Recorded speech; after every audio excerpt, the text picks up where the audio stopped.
America Russian എണ്ണ കമ്പനികൾക്ക് ഉപരോധം ഏർപ്പെടുത്തിയ സാഹചര്യത്തിൽ ഇന്ത്യയുടെ വിദേശ നയത്തിലും ഊർജ്ജ സുരക്ഷയിലും നിർണായകമായ ഒരു പ്രതിസന്ധി ഉടലെടുത്തിരിക്കുകയാണ്.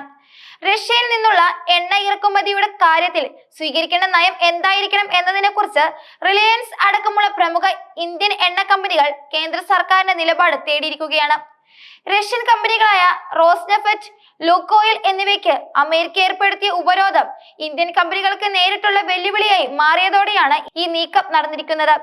റഷ്യൻ എണ്ണ വാങ്ങുന്നത് തുടർന്നാൽ റിലയൻസ് ഉൾപ്പെടെയുള്ള ഇന്ത്യൻ കമ്പനികൾക്ക് അമേരിക്കൻ ഉപരോധം നേരിടേണ്ടി വരുമെന്ന സാഹചര്യമാണ് നിലവിലുള്ളത്.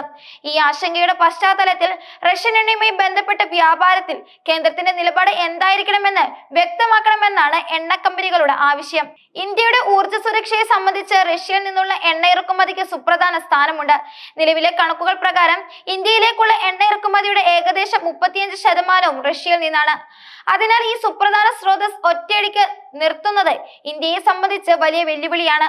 പകരം സംവിധാനം ഏർപ്പെടുത്തുന്നതടക്കമുള്ള കാര്യങ്ങൾ കേന്ദ്ര സർക്കാർ ഇപ്പോൾ വിലയിരുത്തിക്കൊണ്ടിരിക്കുകയുമാണ് ചെയ്യുന്നത്. അമേരിക്കയുടെ നിർദ്ദേശപ്രകാരം അടുത്ത മാസം 21-നോടകം തന്നെ റഷ്യൻ കമ്പനികളിൽ നിന്ന് എണ്ണ വാങ്ങുന്നത് നിർത്തണമെന്നാണ് ഇന്ത്യക്ക് മുന്നിലുള്ള സമയപരിധി. ഈ നിർണായക സാഹചര്യത്തിൽ ഇന്ത്യൻ പ്രധാനമന്ത്രി നരേന്ദ്രമോദി റഷ്യൻ പ്രസിഡന്റ് വ്ളാഡിമിർ പുടിനുമായി വിഷയം ചർച്ച ചെയ്യാൻ സാധ്യതയുണ്ട്.